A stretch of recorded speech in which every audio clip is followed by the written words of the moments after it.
name. All right, so here we go. Us. So here we are again at another edition of Snooker Shoe Skills and Drills, where we talk about the legendary Dr. Moses Powell, Snooker Shoe, and the systems that came from it. And this is a benefit for the up-and-coming students, the up-and-coming masters. We try to speak to the grandmasters and professors of our family of jiu-jitsu so they can share their knowledge and their history to help each other grow in their walk, and each one teach one. Today we got a special guest. I'm gonna try to get right to it. I don't want to waste no time because y'all gonna love this one. We got Grandmaster Malik Shabazz. Us, my brother. How you doing, sir? Man, excellent. Thank you for allowing me to talk my story, brother. I appreciate it very much. Yes, sir. Yes, sir.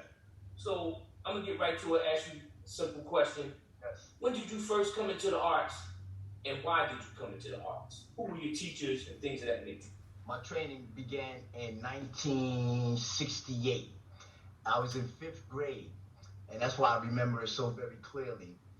I had a guy in my class, in my music class back then. We was in elementary school in PS 136 in the Bronx. And we was outside doing practicing for track, and 2 guys, older guys, accosted him. They jumped him. And I seen this Chinese boy do some work. His name is Tommy Lau. His father, yes, sir. And can you speak up a little more, Professor? Yes, can you hear me? I can hear you. It's just that it seems like you're kind of far away. Oh, wow, man. I don't know. I almost got my face pushed in the thing. Let me see. Is that good? Yeah, it's a little better. Yes, sir. Okay. Let me see. Okay, so, yeah, I started in 1968. Yeah, when you back up some, it's louder. When you get closer, when I it back muffles. up like this? Yes, sir. Okay, great. Okay, so I know where to stay. Yes, sir. Okay, so my training began in 1968 while I was in 5th grade in elementary school in the Bronx. And the guy that I first started training with, his name is Tommy Lau. He was in my class. And his parents back then owned a Chinese like laundry mat that they don't probably have anymore. My father used to put his shirts in there and come out like cardboard. It used to be so stiff. And it was there that my martial arts training began, right? And that's where my conditioning, in 5th grade, I can remember vividly, that's where my knuckle push-ups began, and that's where I broke my first red brick. Yes, sir.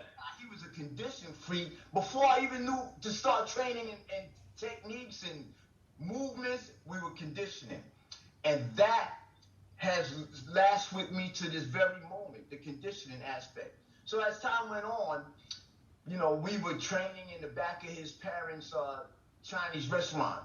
Not Chinese restaurant, but a clothing laundromat. Yes, sir. That's where it all began. And it hasn't ended to this moment as I'm sitting here speaking with you, my brother. Yes, sir. After that, this was going on for some time, you know, and it was just strictly conditioning. He was a gun fu man. I didn't know nothing about gun fu then. Yes, sir. As I matured, as I got older, I had 2 older brothers that were training also. And my eldest brother, his name is Harry, he was training with one of Doc's students back in the day before I even knew who Doc was, in Trinidad, because he was going to university in Trinidad at the time. Yes, sir. That's where that connection started to gravitate. Yes, sir. My brother used to be doing the Iron Man with me, right? And I was trembling. I didn't know nothing about it. I thought he was taking advantage of me there. So as time moved on, I started training with a brother he just passed maybe a couple of years ago. His name was Ruben Morales. And Ruben Morales was in the Bronx also. We went to junior high school, 125, and then we went to Stevenson High School. And this guy's legs were something like I've never seen before in my entire life, literally. I mean, he could just put his leg up in a full split and just hold it there. I mean, 6 o'clock. And that always fascinated me. So I used to train with one of his green belts at the time when we lived in the projects in the Bronx, Castle Hill, right? And when everybody was out for vacation in junior high school, my friends are playing ball and, you know, shooting into the girls and everything. at 5 a.m. in the morning, he and I, because he lived in the projects also a little ways down, he and I Yes, used sir. to be in the greenway, what we call, it's like a miniature football field, so to speak. And we used to kick from one end to the other, from one end to the other, literally 5 in the morning, bro. So after that, I used to go home and take a nap. I used to get up in the afternoon. I used to take my mother's mirror off her dresser and put it in the living room on top of one of the chairs in the living room, and I used to work 1,000 kicks. I used to do it slow, and then I did them fast. But I mean, all of my friends are trained. This was my mindset back then, bro. I mean, I was, and I am literally as focused and as driven as I am today as I was back then, literally. So my work ethic was always through the roof, always, because Yes, and it sir. wasn't about competing with anybody else. It was just self-value, how I felt about myself and where I knew I was able to go. And so that's where that started, right? So training with Ruben Morales and his brother, the student that I was training with, his student, man, just went on and on and on until I was about 16, 17 years of age. And then that's when things took a turn for the worse for me in terms of, I got transferred from Stevenson High School and I was going to Truman at the time up in Co-op City, right? And to make a long story short that will come out at another time, I got picked up by the police and I got picked out in a lineup, said I was, I robbed someone. Make a long story short, like I said, it'll come out at another date. I was convicted of a crime I've never committed. So when we talk about the Central Park Five, this thing's been going on for years. They just happen to get highlighted, sadly. Yes, So sir. that's when the evolution, unbeknown to me then, that Streetology was already a seed planted, and I didn't even know about it. And when I came out, that's when I met Mr. Lamar Thornton. This was around 78. And I started training with him in Shotokan. And man, we had some times. We trained in this building on 73rd or 74th Street. And the building was literally, in the wintertime, like standing outside. And we got it in, man. He could tell you himself about my work ethic back then. I used to go back and forth as a black belt to tournaments in the AAU, to name a few, and lose. Go back the next following couple of weeks or month and lose. And this went on for a period of time, man. Every time I lost, the next day I was back in the dojo training. Yes, sir. Lamar Thornton trained my legs to a whole nother level of training legs. And that is where the reputations began with me and my legs. I call them pillars. Well, let me ask you a question. Yes, sir. Did I hear you say Mr. Lamar Thornton? Yes, sir. I'm saying, because I don't want to get into the title thing, so the people that I'm talking about that I have a huge amount of respect for, I'm going to use the title of Mr. Us. Yes, sir. Okay, I thought maybe that when you first joined up with him, that's what you had to call him. No. Like you used to say Mr. B. Yeah, he goes by the title of Kashinda. Yes, sir. I want to keep everything in perspective right now on the interview and call the people that I respect and those that come before me. I usually call it my big brother, right? Because big brothers come before you and lay that pavement. So yes, sir. I call him Mr. Lamar Thornton. Yes, sir. My teacher. Okay. Mm-hmm. So Lamar got your legs where they are today. That was the beginning of that. Well, he got my legs where they were back then. Yes, sir. Yes, sir. Okay. So after Lamar, tell me how it was with Lamar, and then where'd you go from there? I was with Lamar for a long time, brother, long time. In fact, I was one of the senior black belts in his dojo, and as I competed, I became better and better. I was taking grand champions on a regular basis, and we had people that came down to train with us. We used to go to Mr. Sam McGee's dojo. He was in Harlem in the bathhouse. We used to go over there, and our crew used to compete against his crew on a friendly basis. There was no animosity or nothing. It was just good fighting. We used to go to this Mr. Salem's dojo, right? That was in Harlem, in the projects. We used to go over there, man. It was some good fighting, right? And this was all like we used to go from dojo to dojo, and other dojos would come to our dojo, and that's how we became good, and we became competitive, but on a good note, you know, respectfully, like just going in there. And it wasn't. Let me just say this: there was no gloves and there was no pads. The only thing you had was a groin cup and or a mouthpiece. And then June Reed back then came out with, I believe, the first safety gear then. Right. Yeah, June Reed brought that out. Yes, sir. Yeah, back in the 70s, we ain't had no headgear, no handgear, no foot gear. We may have had a couple, but it was bare knuckles, and you got hit for real. Yeah, yes, sir. Yes, sir.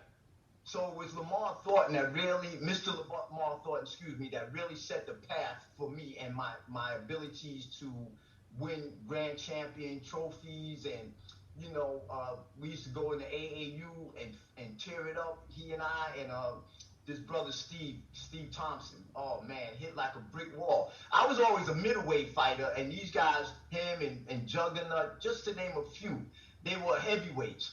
So they hit like Mack trucks. And so, unbeknown to them then, I had to keep my foot in their face to keep them from hitting me. Yes, sir. Yes, sir. It was yes, good times, man, and we blasted each other. Like I said, it was all bare knuckle, you know. So many people used to come through Lamar's dojo. The late great Louis Delgado, he used to come through, and he invented my Makiwara training to another level, right? He used to come in and really teach me how to strike the Makiwara board, because anybody that knows him always had golf ball knuckles. Yes, sir. So yeah, from that moment on, that probably was in either the late 70s or early 80s when he used to come through periodically. Yes, sir. I've never stopped hitting the Makiwara. Yes, sir. You know, like we talked about in the 70s, there was no pads. No, sir. For me, my forearms and my shins were numb from blocking and throwing roundhouses and people elbow blocking and, you know, hard blocking, boom. And you didn't have no feeling in there. So when you throw a kick, it wasn't nothing. Yeah. So when the pads came out, we didn't even want to put them on. Yeah, and it was uncomfortable at first. You know, you had to get accustomed to having something on your feet. Yes, sir. Well, that was hard. I remember being in Mr. Lamar Thornton's dojo. It would be nothing for us to be in there 11, 12 midnight sparring. Yes, and sir. I did a roundhouse kick and caught this guy in the elbow, man. I couldn't even put my sneaker on. My foot just blew up. You know, the injuries, man, were different, but they was like, you know, if you got injured, it was like, oh, man. You know, it was like checking off, okay, I got this. Right, yes, sir. Teach. It was, oh, man, you got punched in your face?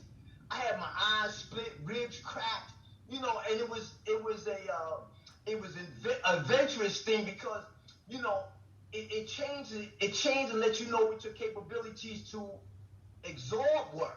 Because everybody's going to get hit in the scrap, you know, and I think Mike Tyson said it best. Everybody got a plan until you get punched in your mouth. That's right. Then all the girl come out. Yes. So let me say this for the listening audience. We're going to go deep, but I want to set the stage. Yes, sir. GM Shabazz is known for his fighting. I mean, top-notch fighting, grand champion, tournament fighting, dojo fighting, bare-knuckle fighting, and he developed a system called Streetology. So let's jump around and talk about the different levels of fighting. Okay. Let's talk about dojo fighting versus tournament fighting. Dojo fighting with again with Mr. Lamar Thornton, and especially when I went to Kaijo Little John Davis. Yes, sir. Dojo fighting. There was no pets. Everybody threw down. And the difference with the dojo training back then, we didn't have pads. Nobody used pads then. But when you got into tournaments, you know, there were rules, there were regulations, and it was different. But in the dojo, we swept, we stomped. You know, yes, if you punched, you kicked. And if you kicked, you punched. And we were talking about headshots. It wasn't no pull. It wasn't, you pulled because it wasn't trying to knock no one's teeth out or break anyone's jaw. But when you left out of there, you know you were touched. Yes, so sir. You know what? Yes, sir. The fact that you mentioned that, the stumping and the headshots, I'm going to bless the audience with a clip of you sparring in the tournaments where you definitely demonstrate just what you're talking about. Yes, so I'm yes. gonna throw that clip in there, let them get a little taste of it. You understand what I'm saying? So go ahead. Now, what about? Didn't you fight full contact? Yes, I fought full contact, but I did more so bare knuckle. And again, Mr. Louis Delgado, he had a tournament at Stevenson High School. I believe it was in the 90s. I still have the trophy in my laboratory, right? And I believe it was in the 90s. And the only thing you could have on was a mouthpiece and groin cup.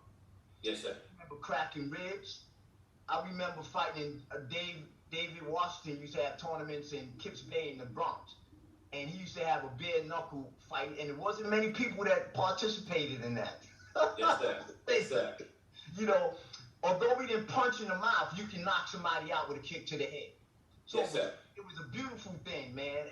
And I've always loved fighting. You know, not like going in the street and down on 42nd Street and starting fights, right? Because I'd be dead right now. Yes, I'm talking about I always loved to fight. I always loved it. And again, Mr. Lamar Thornton took my fighting abilities with my legs to another level.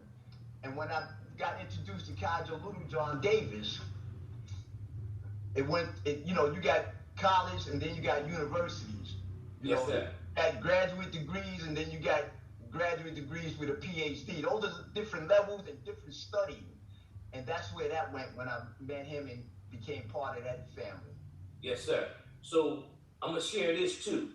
Now, I said that he's known for his fighting, but you may say, well, who the hell did he fight? I don't know nobody he fought. But you heard of Michael Jai Wright, and everybody think he, superstar and all that, and he is, respectful, Mutaka Bad. Did you fight, what's the brother's name? Billy Blanks. I fought Billy Blanks twice. Fought Billy Blanks twice, and Billy Blanks was a champion known nationally and internationally, and y'all may know him from the Taibo thing, but right. Billy Blanks was a force to be reckoned with.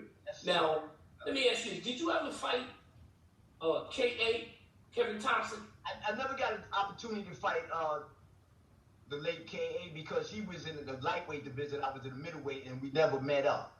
Yes, sir. But I did fight a brother, quite a few brothers out of the Turtle system, respectfully. I also fought this guy. I forgot what system in Jersey. His name was Brick. And one of my toughest fights ever was Thunderfoot Curitan. Yes, sir. Thunderfoot Curitan was out of Jersey. He trained with Master Jeter. He was a student of Master. The Master Blaster? Yes, sir. He was a force to be reckoned with, man. But that was one of your toughest fights? Yeah, he was one of the toughest. And, the thing that I remember most is after I finished fighting, I used to always have bruise marks on my body, man. But yes, I loved it because it was good fighting. When you had your eye, you got your eyes split open or it's halfway closed or your ribs is a little cracked. When you went home, you felt like you have accomplished something. Yes, sir. So if you ever went to a fight and you came out and there's nothing wrong with you, right. It's between sparring and fighting. Yes, sir. In fighting, both people are going to be bruised up one way or the other. One might be knocked out, one might not be, but both people are going to know they was in the scuff. Yes, sir. Let me ask you this. When I came up in the 70s, it was nothing for other schools to come and challenge the school. They may come and challenge the teacher, but the teacher back then was wise enough to put one of his students on them to see if they was even worthy. You understand what I'm saying? So have you ever been in a situation where other people came and made those challenges? Now, sometimes they will rumble, and then they wind up being friends for life, and then sometimes it became a rift. Do you have those experiences? Have you seen or heard of those? I've heard of them. I never experienced it myself personally because, again, Master Lil Jon's dojo was very reputable. Yes, very sir. reputable, when it came to knuckling down. So it wasn't just, it wasn't just Eminem. And Eminem is called Matt Masters, right? you wasn't just an Eminem. You had to go in there and you had to prove yourself. You had to knuckle up. It wasn't just coming in there and let me throw a punch and let you do some techniques on me. Eminem, Matt Masters. Matt Masters. Yeah. All right, so you mentioned Master Lil Jon. Mm-hmm. So tell us a little bit about how it was when you met Master Lil Jon, and then we're going to go right into the Godfather himself when you met Dr. Moses Powell. Okay. Yes, sir. My introduction to Master Lil Jon, although I knew of his reputation, we was in the late great barber, Master Fred Hamilton's tournament. He used to have the Battle of the Zodiacs. And it was there that I witnessed Kydro, Little John Davis, in action, real time. And I think he was a chief Simbong, and, you know, one of the guys didn't like what he said or something, and maybe he swung on Kydro. And all I saw was the guy's feet going up in the air, literally. And then one of his dojo brothers, I guess, came and put his hand around Kydro's neck like to jump him, while Kydro was already working on his man. And I seen his feet go up in the air. And that was it for me. I was done. So I went to Sensei Mr. Lamar Thornton, and I asked him if he would give me his permission to go and train with Kydro Little John Davis. And that's when it started. I believe that was in 1984. He was teaching in Columbia University then in Teachers College. And then we later on moved to PS 125, I believe it was. That was on 123rd Street. And that's when my changing of the guard, so to speak, happened. Master Lil Jon, I fought on a couple of he had like a couple of teams that he had fighting at the time. Yes, sir. And I participated in that in Aaron Banks' fights, tournaments and stuff. But it was, there was a few people that were there before I came, and I just want to make mention of that. You know, like Hamilton was one of them. Hamilton Banks? Hamilton Banks was there when I got there. Walter Evans was there when I got there. I know Shion Walter, yes, sir. Yeah. There was quite a few brothers that was there. There was two brothers called, and the blows in my head are adding up. So, but there was quite a few black belts that were there, and everybody were fighters. Everybody were fighters. You know, what the difference was, Kydro at the time had the dojo open on Tuesdays and Thursdays for adults. And then Fridays, you know, or Saturdays for the kids, but if you chose to come during those days, you were able to, right? When I connected with Kydro, the dojo was open from Monday to Saturday. So when I got off of work, I used to shoot straight down to the dojo. When Master Lil Jon used to come in, because I always beat him in. When Master Lil Jon came in, the floor was mopped, the mats were laid down, wiped down, and either I was bad training or I was Makiwara training. That's what Kydro walked into. Yes, sir. Over 30 years. Like, I was always on time, before time, and I was always getting it in. And that work ethic is till this day. I still believe, like, I still train like that. It's never about, like, competing with anybody other than the man in the mirror. Yes, sir. Other than the man in the mirror. So I just want to put that out there. Yeah, but when the guys used to train on Tuesdays and Thursdays, I was literally under Kydro's tutelage Monday, Tuesday, Wednesday, Thursday, Friday, and sometimes on Saturday. Non-stop for 30 years until he relocated. I was right underneath there. And one of the most satisfying moments for me was I used to go to Aaron Banks tournaments. He used to have them every month in the boxing gym in Brooklyn back then, Gleason's. I used to go there by myself, just pick up, go there, and I used to bring the grand champion trophy back, you know, just to show Kydro. But one of the guys there, you know, said, "Excuse me, brother, you train with Master Lil Jon?" I said, "Yes, sir." He said, "Wow, you look just like him." That was one of the highest compliments for me. Yes, sir. You know, because like I said, brother, you know, I didn't like the art. I passionately loved the art. Yes, sir. Yes, sir. Yeah, and that's what separated me from the other black belts. And it's not being better, nothing like that. They can tell you themselves, because I always give people respect, and they just do. Yes, sir. No. So I'm gonna go back to something you said earlier. You said that there was a period of time when you got accused of something that you didn't do and you did a bid. Mm-hmm. How long was the bid, and what kind of, explain the difference from the bare knuckle fighting to the fighting that you had to do there, which is real survival. Okay, I'm not going to get in deep in that because that's going to come out at another time, but I will say that I did time up in Elmira. If anybody's familiar with that in the 70s, that's a maximum security prison. I went to Elmira. From there, I went to Kaksaki, which is the minimum, and then from there, I went to a camp, and from there, I got paroled out. Right, so I did 4 years, and then I had another 3 on my back. Yes, sir. And the way that Streetology came about intertwines into this. I was accosted on between 140th and 141st Street one summer evening, and next to the park. And it was there that I was accosted. Somebody punched me in my face. We call it snuck back then as kids. They snuck me and they hit me in my eye, and I dropped on one knee. And that's where the evolution of Streetology Jiu-Jitsu came in, right? I was able to take care of myself, knock both of them out, lay on the ground, you know, with the foam coming out the mouth, shaking. I was scared because I thought I killed them. Right? Yes, sir. But that's where doing the time came back into reality for me, right? Because you can have a guy that has a good knuckle game, but it's entirely different from a person that's violent. And so that's what Streetology is, and that's where the experiences that I had being on the house gang in C-74 or C-75, you know, going to Elmira, going to Kaksaki, you know, just it was violence. It wasn't like you picked up in the yard and you doing 52.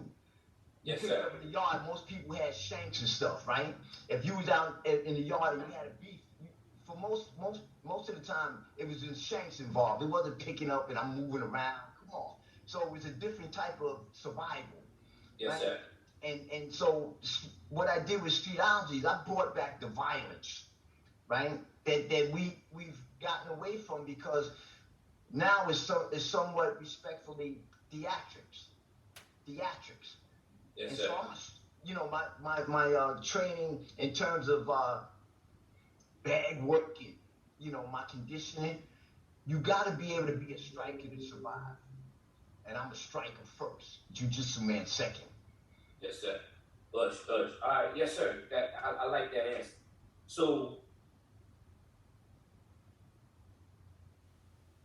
I'm gonna jump into another subject, because I know you, and I know there was a period of time, you know, like I said, you had the ability to do splits.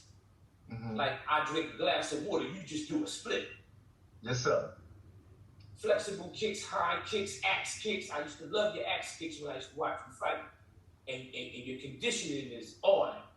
But there was a time in your martial arts life that you had a major injury. Talk about your injury, and then talk about how you came back. Because I remember when you had the injury, but then later on I saw you, and I said, damn, he ain't lost a beat. So talk about how you came back from your injury, because there's a lot of martial artists out there that get hurt and they just give up. They say, man, I'm done. It happened to me. Yeah. My shoulder went, I thought I was done. So give us some advice on, talk about the history of you coming back, but what some people need to do with their mental discipline so they can get back from the injury. Well, let me just say that, you know, when I united with Kaijo Little John Davis, I was kicking up to the ceiling, splitting, putting my legs around my neck. My flexibility was off the chain, right? But as I started becoming more of an uki for Master Little John, being tossed around respectfully and loving it at the time, like a diss rack, right? I mean, we used to jump off the desk in the dojo, right? And underneath the little thin mat was concrete, like out in the street, literally concrete. So, unbeknown to me then, every time we used to jump off the desk, man, I'm running back to get back on the desk. You know, the accumulation of falling on the hips takes its toll. Yes, sir. Right? And that's when the damage to the hips occurred. I had 3 hip surgeries, 2 replacements, and I had a revision on one, right? Say that again, sir. I had 2 hip replacements, 1 on each side, and I had a revision. A revision is like the first one I had was it was metal on metal, so they had to go back in and take the metal out and replace it. So it was called a revision. So that was 3 hip replacements, brother, that I had, right? And it all stemmed from that excessive falling, excessive rolling, excessive throwing. That's what it came from. And as time went on, of course, you're going to lose certain things. So I lost my kicking to the ceiling, you know, putting my legs around my neck. But I didn't lose the enthusiasm of training, right? So what I did is I incorporated what I call weight training. Not weight lifting is a huge difference.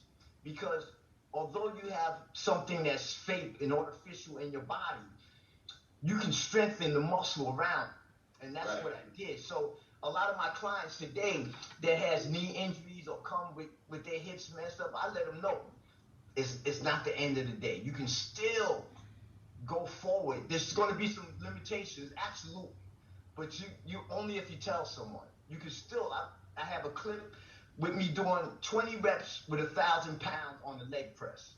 I have a clip with me doing over 400 pounds on the hack squats.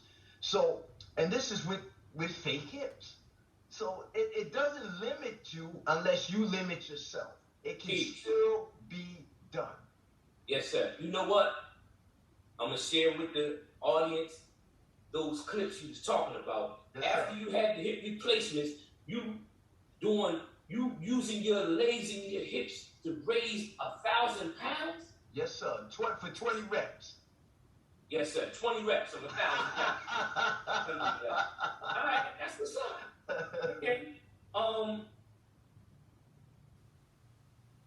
So you talked about Master Lil John Davis, his fighting, his jiu-jitsu. You talked about how you used your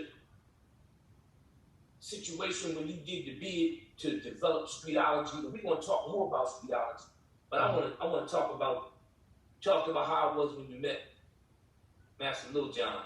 Talk to us about how it was when you first met the Godfather, Dr. Moses Powell. Because Doc was a gangster. I always say, people would say, man, don't say that. Doc was a street gangster. He was the real deal. He used to say, what you see me do has been street tested. Yes, this is Streetology. Yes, sir. And Doc respected you. He loved you, and he had a great love for you because he saw that street edge that you had. Yes. So I want you to talk to us about how it was when you met Doc and share some with us some of the stuff Doc shared with you, things that you carry with you today. Okay. Like I mentioned earlier, my older brother was training with one of Doc's black belts in Trinidad. I didn't know anything. It might have been Don Jacobs. I don't know. My brother was older than he is, so I don't know if that was it. I'm just throwing it out. Yes, sir. And my first introduction to Doc was, I believe it was around 1974. It was in Martin Luther King High School on Amsterdam Avenue, somewhere in the 50s or like 68th Street, if I'm not mistaken. They was having some kind of martial arts event, and I saw Doc and the presence of him. Right, I'm gonna tell you he was what I call a brawly type of individual. You know, he was thick, and his legs were, you know, looked like he did a lot of squats, right? But it was the air that he gave off. It was a presence that he had, and it was a whole lot of black belts around him and black Akamas. That's all I remember. That's all I knew. Right? They were doing demonstrations. My next hands-on introduction with Dr. Powell was, I believe it was in the early 80s. I was training with Mr. Lamar Thornton in the Harlem YMCA, and Doc came through. He did a seminar there. Mr. Mataka Bear was there, and a host of others. Of course, Kaijo, Brother Aziz. There was a few other individuals that was there. That was my first introduction to Doc's, like, you know, the touch. And, yes, sir. Little to say, man, I was in awe. You know, like, wow, this is him in person, you know? Yes, sir. Yes, sir. And so periodically he'd come through because, you know, Mr. Lamar Thornton was a student of his and Kaiser Little John. And so Doc used to come through because, you know, he was all over the place, Harlem, Brooklyn, you know. When you are who you are and you're secure in your skin, there's no place you can't go by yourself. Yes, sir. So he used to come down to the Y, and he used to see my enthusiasm in my training. And to cut the fat off the fish, so to speak, I received the third Sandan from Dr. Powell in 1983. Back then, my name was Shabazz Beecher.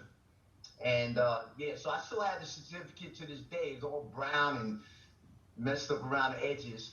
But that was something that I kept in stash, and I still have it in stash because it meant something to me on a personal note. It wasn't something for me to glorify and put out. Man, it was something personal to me. And my other little, I guess one of the most triumphant memories of Doc was I don't remember the exact time. We was at Mr. David Herbert's dojo on Houston Street, and I believe it was Dal Sargent. He was giving a seminar at the time for Doc, and it was crowded, and it was well attended. Yes, and my father had just made his transition, so I didn't get on the mat. Yes, sir. Yes, sir. Excuse me. No, so it's all right, bro. It's real. Yeah. I remember Doc coming around and hugging me around my neck, and he had on a black and white Macomb. I'll never forget it. He grabbed me around my neck and he whispered in my ear, he said, "Your father's not here, man, but nah, I am." I'll never forget that. And again, that's something that only a few people know. I didn't share that with the world, you know what Doc said? I'm his son. Come on. It was personal. It was personal. And then, of course, you and I and Mr. Bill McLeod and Mr. George, we all went to Bermuda together, and we was on we was on a Dr. Powell team when we went to Bermuda, man. Yes, we did, brother. That's right. Yeah. And you know what? I got pictures of that. You know what I'm saying? Yes, so sir. I'm sharing with everybody the pictures of us in Bermuda, and I remember when we was working out, Doc had us doing this thing where somebody would throw a roundhouse and he would take a step in and jam the thigh.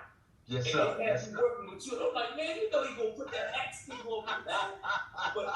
But listen, I want to jump in. I'm gonna jump to something because you just woke something up in my head when you talked about your father. There's a lot of misconceptions about Doc. A lot of people say, "Oh man, Doc was a gangster. He was a thug. He take you off. He did a lot of things in the street, a lot of dirt." So what?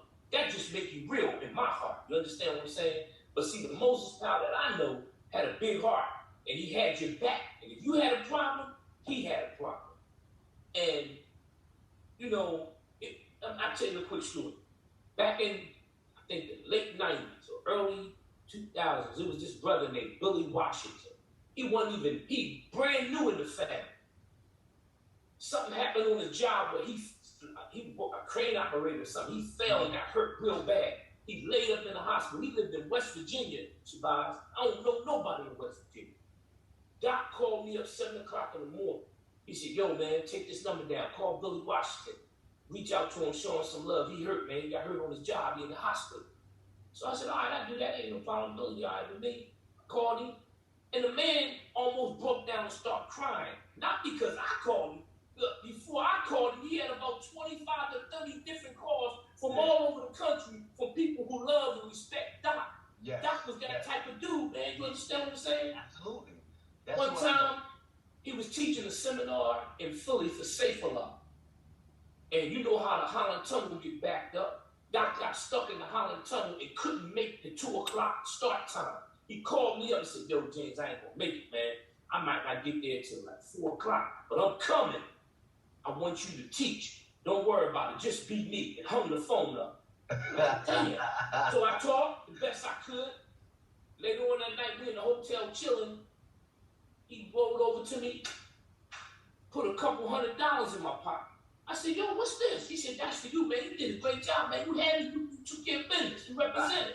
I said, nah, Doc, it ain't. He said, man, you better take that, then he cursed me out. You know how he is. Yeah, yes. One more quick story, and then I want to talk about something deep.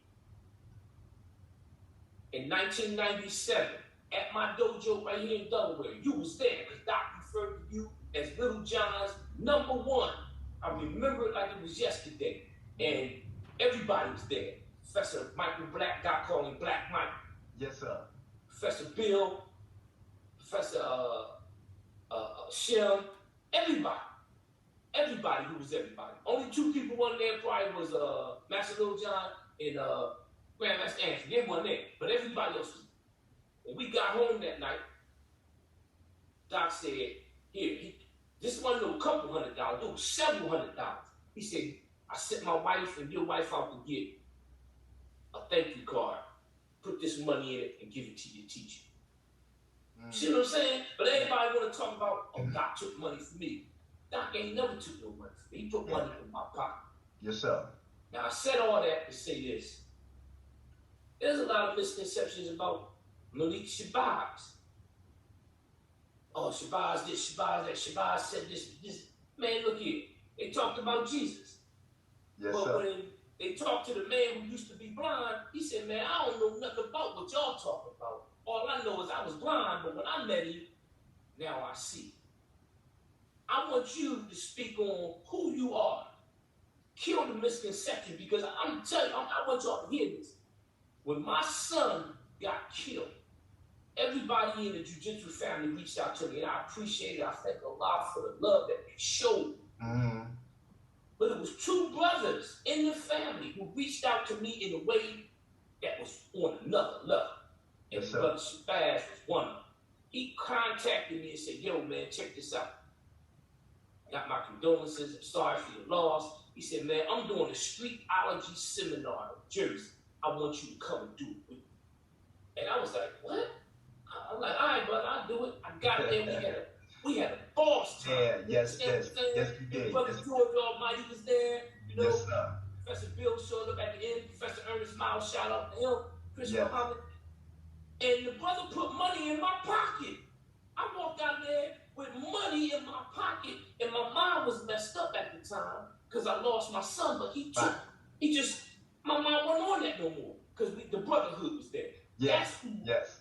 Grandmaster Shabazz is to me. Yes. A brother who got a big heart. So speak on. I spoke on it. You speak on it. Well, you know, Mr. Pereira may be at peace. He passed away of Mayamaru. He said to me one time, he said, talk about me good, talk about me bad. He said, but please keep talking about me. And at the time, I didn't understand it. But as long as you're talking about me good or bad, I'm relevant. So, yes, sir. You know, nobody's going to be liked by everybody. And if it is, something wrong with that individual. But for the most part, on my behalf, it's one person would say something, and then because you're weak in your thinking, you absorb it and you assume. But I'm the kind of guy, everybody has a past. Let me just say that. Everybody has a past, right? And I'm no longer that individual. Yeah, I had a little cockiness about me, right? Because I was able to throw down. Yes, sir. Right? And I didn't like going amongst people those M&Ms. I didn't like being around map masters. Because when it was time to pick up, I didn't see them around anymore. The map masters, the M&Ms, they were gone. And unless you in a judo or jiu-jitsu competition, when somebody's knuckling up, it's going to make you different. So I probably had a little different feel about me back then, but if I had 10 cents, you could have a nickel. Anybody that knows me, anybody that's been around me knows, man, you know, there's 2 sides to everybody. But I'm a real wuss, man. I love to take care of people. I love to change people's thinking. I love if somebody's hungry, I'm going to take care of you. I'm going to make sure that you eat. And, you know, that's just who I am, man. I am not that individual that a lot of people think. And if I got something to say to you, the only person I'm scared of is God. Teach. if you put your pants on one leg at a time like I do, I don't fear you. So if somebody says, yeah, man, Shabazz said something about you, and especially if you and I came up together, it would be in your best interest, because I would call you up and say, man, somebody said you said so and so. But more than likely I wouldn't, because people that take bad news usually gives bad news. So it goes, if he's talking about me, he's talking to you about me, I know he's talking to you about me, vice versa. So yeah, man, I'm not that individual, and you'll be surprised if you got to meet me, man. I call myself a broke comedian, right? Because I love to laugh, and yes, I love to make people laugh. I'm a giggly, silly individual until we get on the, start training. I don't have training on the training. Yes, sir. But in between, I learned that in between. Now I've matured in my training, so now I'll crack a joke in between the training every now and then. You know? Sir. Yeah, take away the pain. Yes, sir, man. But down to earth, man, I tell people I'm so low to the ground, I can see eye to eye with an ant. Yes, sir. Brother, I'm nobody special, and that's why, respectfully, that the titles, the Grandmasters, and all of that. Man, I remember when I was coming up as a green belt in junior high school, man, it was an honor to be called sensei. That was paramount. Now that ain't good enough. If you're not excuse the, I'm not talking about anybody specific, I'm just generalizing. If you're not a Soki, a professor, a grandmaster, a Sijo, or Hanshi, then you're beneath. Like you feel like, oh man, I haven't arrived yet, right? You could call me coach, you could call me Shabazz, you could call me sensei. All I know is when we pick up, the respect will change.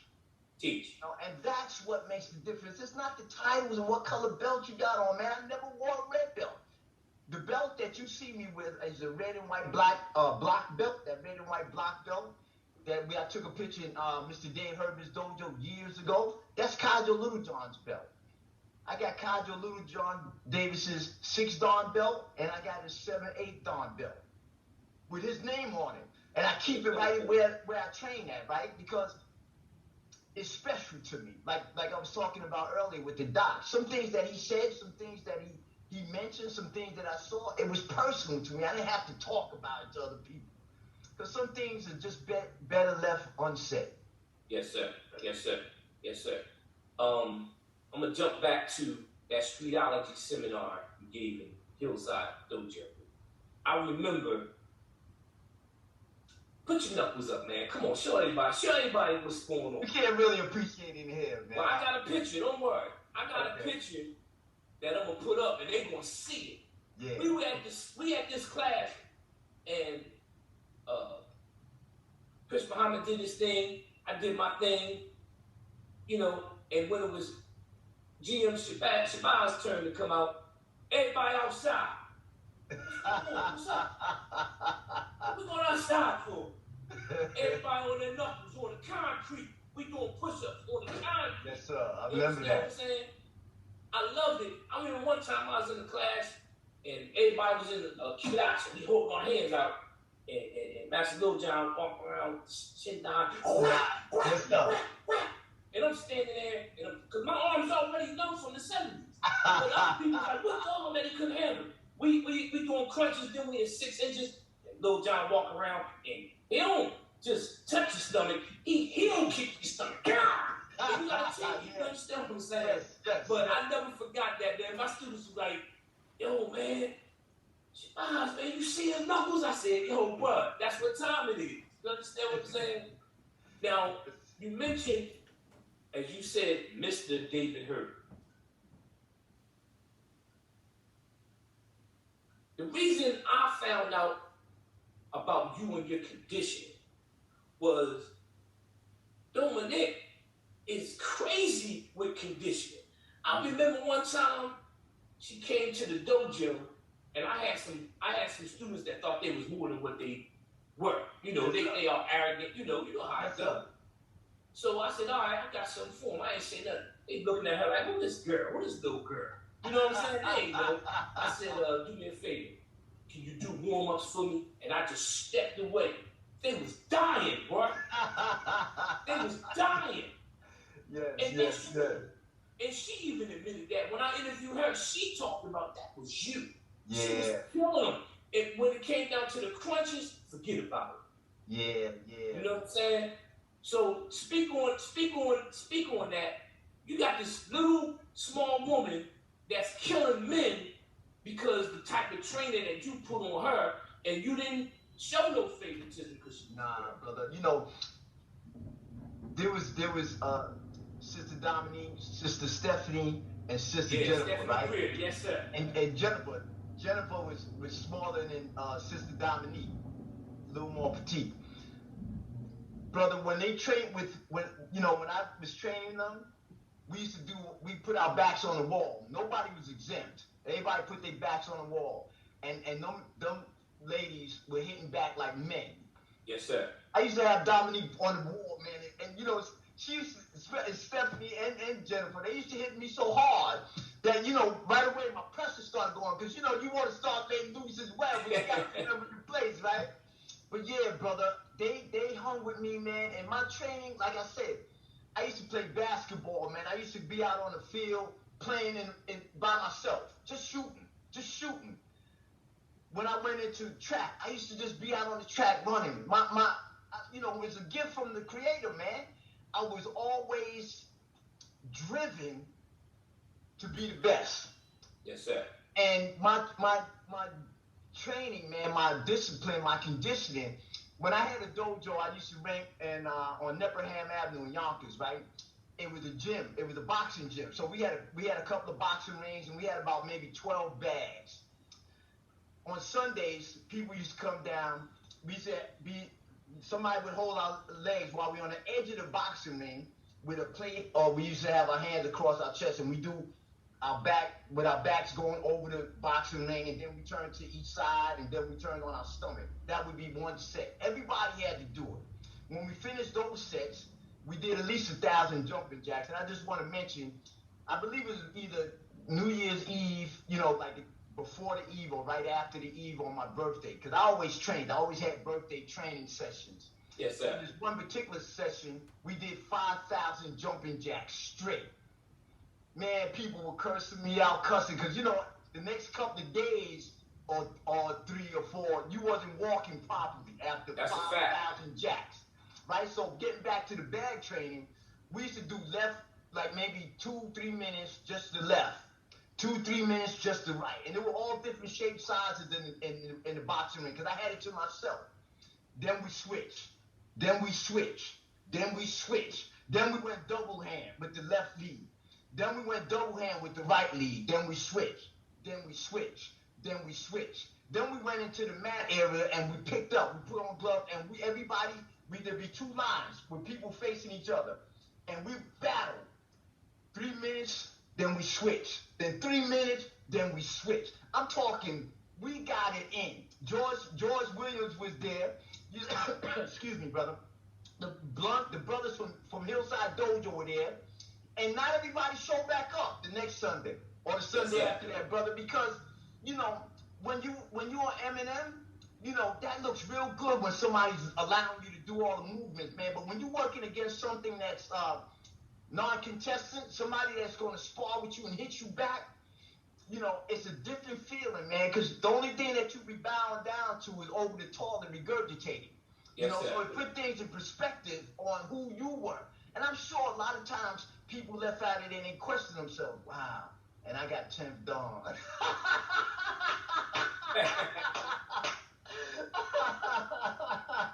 Oh, man. Yeah, bro. You know what? When we was talking one time, you said something to me, and I heard it before, but it just made more sense when you said it. You said, man, look, the real Grandmaster is the creator. Mm-hmm.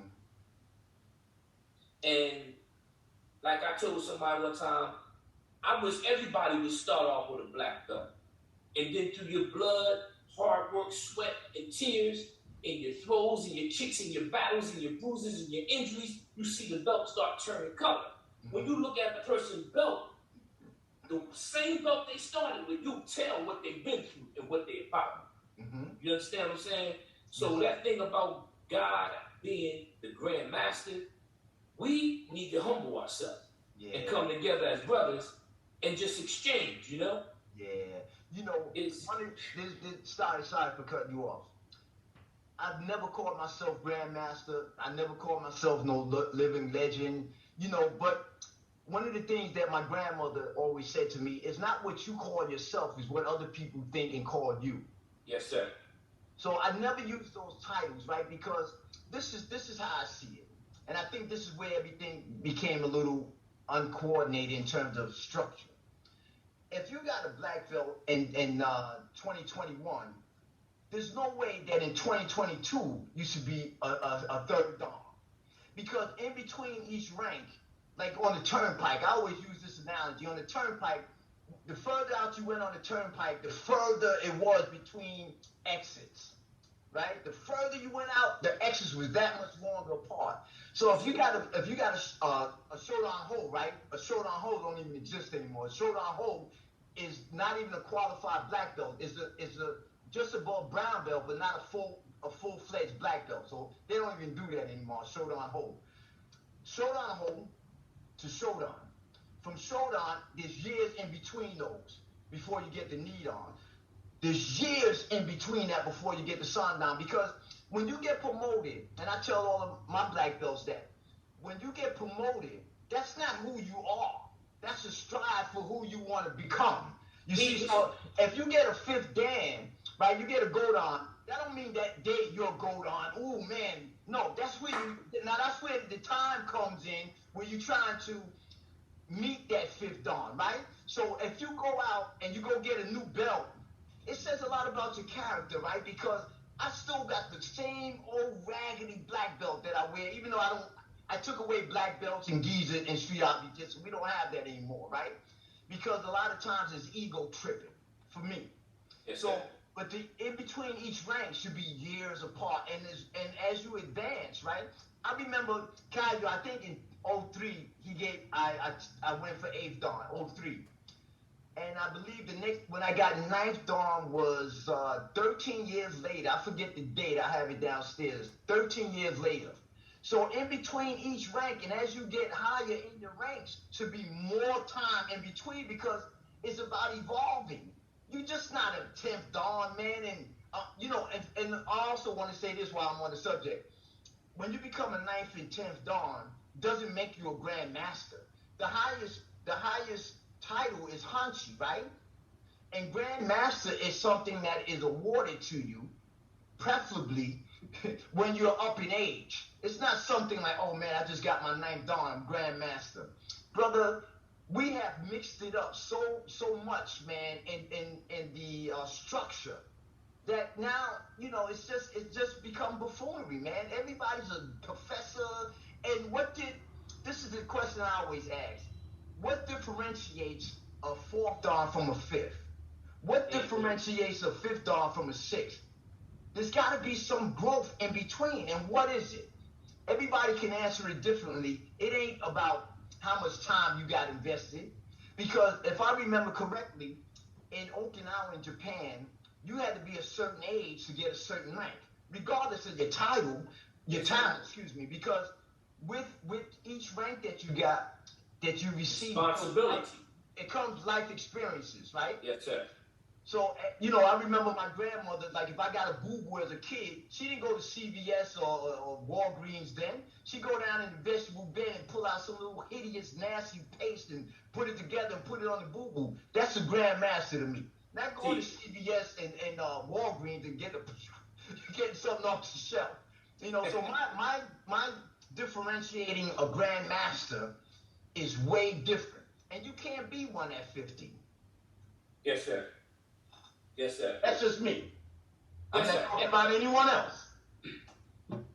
You answered one of my questions. One of my questions was, how do you feel about people who do self-promotion? You know, it was a showdown. Now all of a sudden they're a professor. Yeah. Now all of a sudden they're a Grandmaster. You know, I tell you what you said. I'm with you.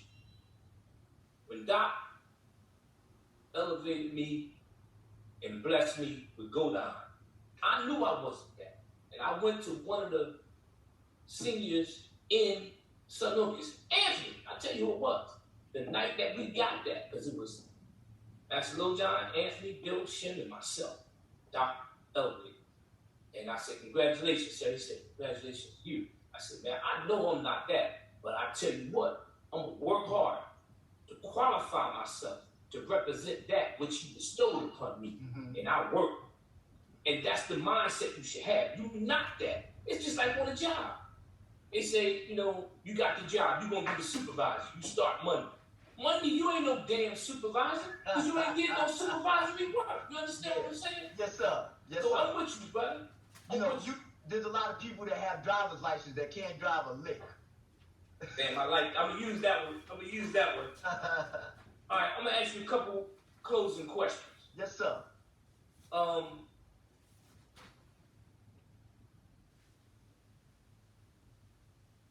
If Doc was here today, 2021, and you had a chance to talk to him, what would you say to him and what would you ask him? And then, what do you think Doc would say about the family today? First off, I'd probably hug him, you know, till he burst, right? The second thing would be, you know, how does he feel about the direction that his system has gone? That would be one. The second thing would be, I would ask him, is why is there so many high-ranking individuals in one system? And last but not least, I would ask him how he would evolve his system to be upgraded for 2021. In other words, everything evolves whether you want to evolve or not, right? We're going to age unless you die early. You know, the technology is going to evolve, and if you don't want it, you're going to have a Betamax or a DVR, whatever it's called, and right. Everybody's using CDs and DVDs, which is no longer really used anymore. So things are always going to evolve. I would ask him, how would he evolve his system to deal with the crime that's going on in 2021, right? Because everybody has a knife or a gun. Yes, sir. And just because you go to the range and you're shooting at a still piece of paper, and you can hit that still piece of paper 10 times in the same hole, doesn't make you sufficient, right? What makes you sufficient in a gun range or a gun, let's say a gun person, would be when you're shooting at someone and they're shooting back at you and you're still able to hold it down with all the fear that's coming at it through you, right? That's what experience does when you evolve. So that's one of the three questions I would probably ask Doc after I squeeze the life out of him, you know. Good question. Good question, sir. All right. Here we will question. I started these interviews in 2020. And every master that I interviewed, I asked him the same question, except for I didn't ask Dominic the question, but I'm gonna ask you because I respect you and I feel you when you give your answer. Thank you. Grand Professor V was wise enough to document who his successor was. Different systems, this person is in charge, this person is in charge, etc., etc. Why do you think Dr. Moses Powell never documented who his successor would be? Wow, brother. I think, honestly, wholeheartedly, only Doc could answer that question because, you know, that would have to come directly from him. But I think, you know, looking for the people that are legitimately his students, I think Doc gave something of himself to everybody in different manners. And one of the things I know for a fact about Doc was he was a charmer, right? He got along and he made every single individual feel good, right? And I think that some people got lost with that hospitality that Doc had. And you know, they took pictures with him and now they're posted all over their dojos and they became students, right? But I believe that Doc shared things with everybody as an individual, and that's the only way I can see it. But only he can answer that question. Yeah. That's a good answer.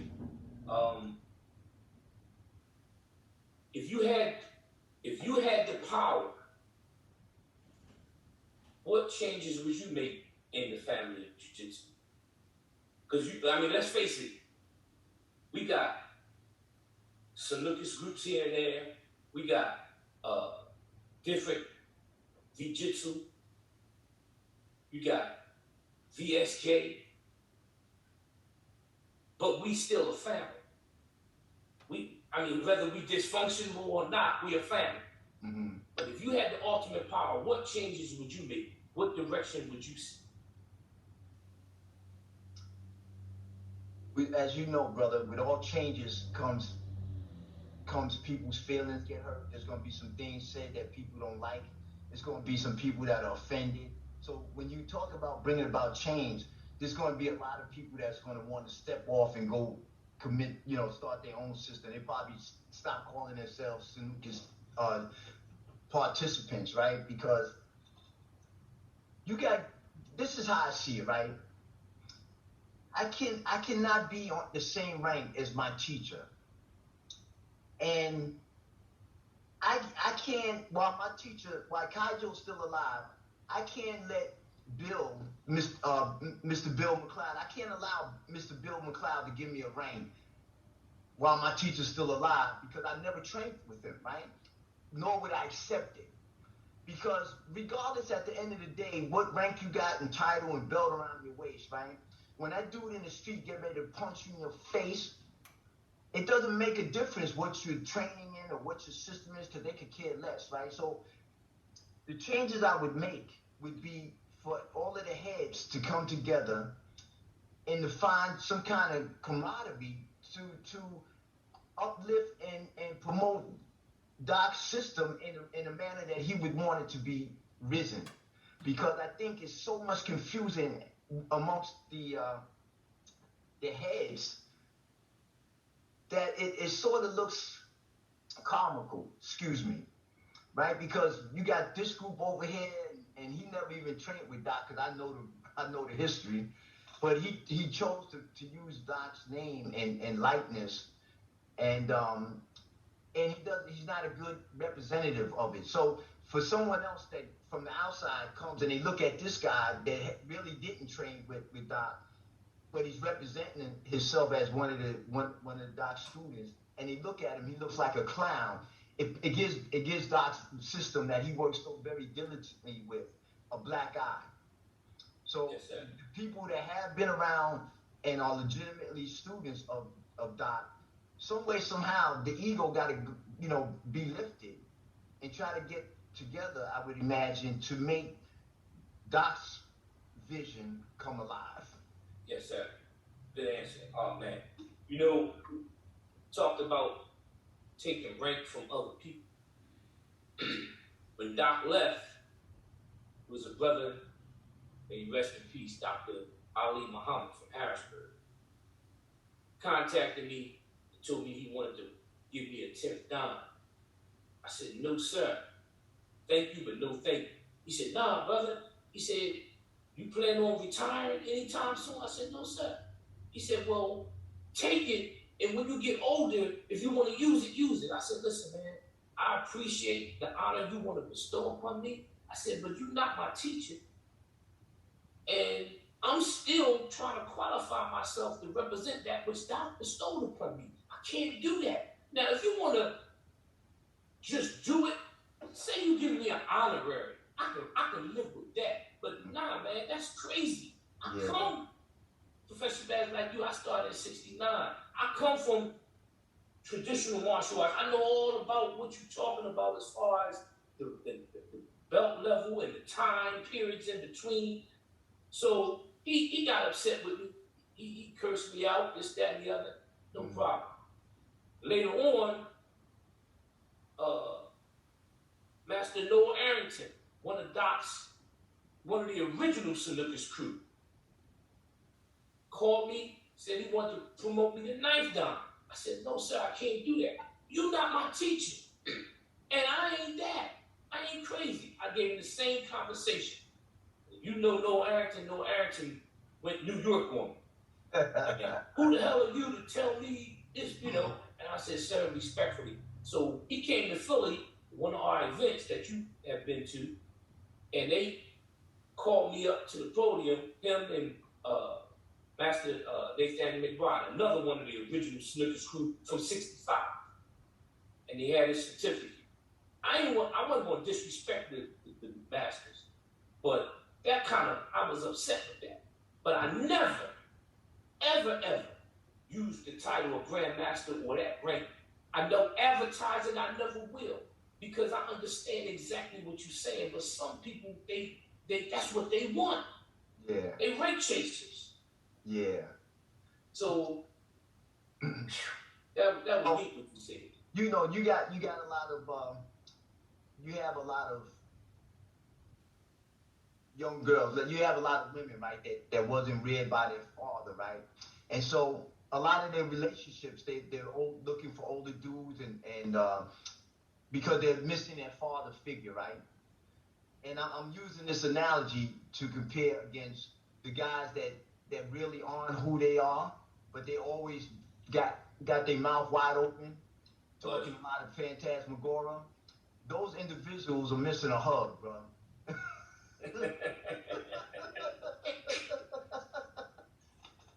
Wow. Wow. Oh, man. Yeah. That's deep. So, all right, I'm going to ask you this last question. Yes, sir. And you basically answered it in everything you said. Awesome interview, brother. Thank you. Shining a light on a lot of darkness. I appreciate that. Thank you. So, what advice do you have for the up-and-coming martial artists, the up-and-coming masters? What advice do you have for the family of jiu-jitsu?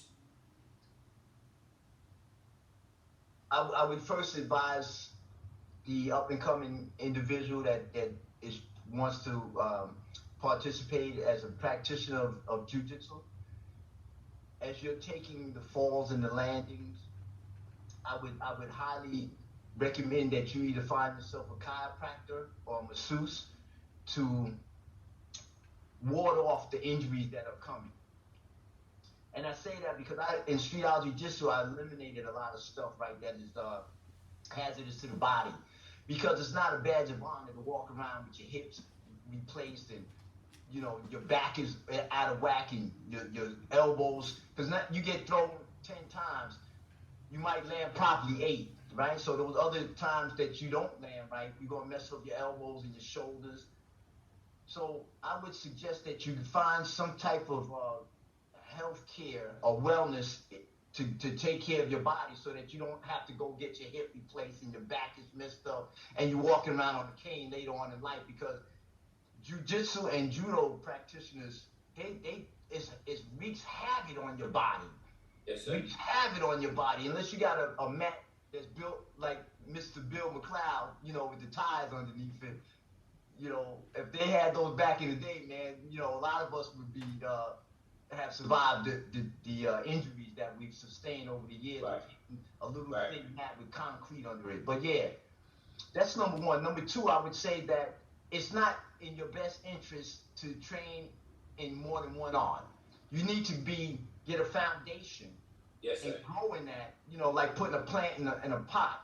You know, once the plant grows at a certain level, then you can repot it in a bigger plant, pot.